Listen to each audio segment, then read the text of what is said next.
Well, the research proposal really has three parts to it. One, the first part states the topic and it frames the problem. This is where you would establish framing historic elements like the time period, people, events. Essentially, the key elements that I would have to understand, it's almost like you're setting the dinner table here. You're putting out the silverware and the plates and stuff. Without these utensils, we wouldn't be able to understand your topic. The second part of your proposal is the historiography. This is what we'll be focusing on over the next few weeks.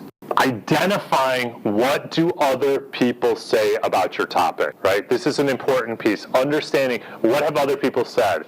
Why do you need to state what other people said? Why do you need to first establish what other people have said about your topic? What does this do for you? Well, you don't even have to do that, but all you're establishing is essentially, this is the conversation that existed at this dinner table before I got here, and this is where I'm going to enter that conversation.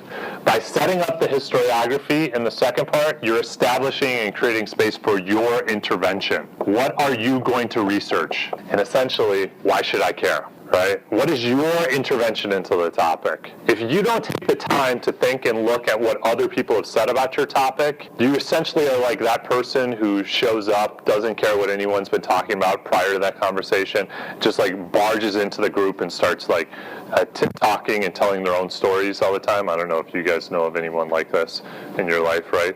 Right? Someone who actually listens to other people and then enters a conversation is a lot more meaningful. The historiography, you have to have a minimum of 5 sources. And these are secondary sources, but they're going to come from 2 places, essentially. Both are going to come from books, but they're also going to come from scholarly journals. Now, a journal, this isn't like a historian writing in his or her diary each night. Dear diary, last night I had a wonderful dinner with my wife, right? And then we watched a PBS Ken Burns series. Now, that is not a historic journal.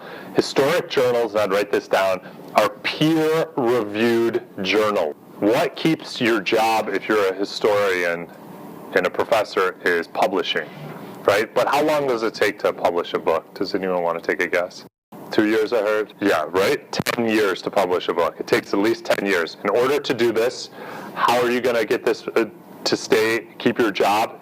They're not going to wait 10 years for you to get your book out. You've got to publish articles, and we talked about that before. This idea, scholarly journals are where historians publish other parts of their research. They're great. So great sources are like JSTOR, which maybe you guys have used in the past, LexisNexis. Our library actually pays a lot of money to use these databases, and that's what I would encourage you guys to do, and which we'll be looking at to develop the historiography. Now, there's 2 ways of essentially breaking up the historiography. If you're going to tell the history of histories, how would you organize a history? That's right. There's two key ways: chronology and topically. So chronology makes most sense because it shows how the story has evolved over time. Chronology is interesting, topically is interesting if you have a topic where people take like very different sides on it. Let's say, this is not the case, but let's say people were arguing about the causes of the Civil War. What would be one cause of the Civil War that one camp of historians might say started the war? Slavery. What could be an alternative? This is not the case, but I'll play this game here. What would be alternative? Yeah, states' rights, right? And if that was the case, you might organize it topically between states' rights and slavery. However, within the topics, you would organize it chronologically. Does that make sense?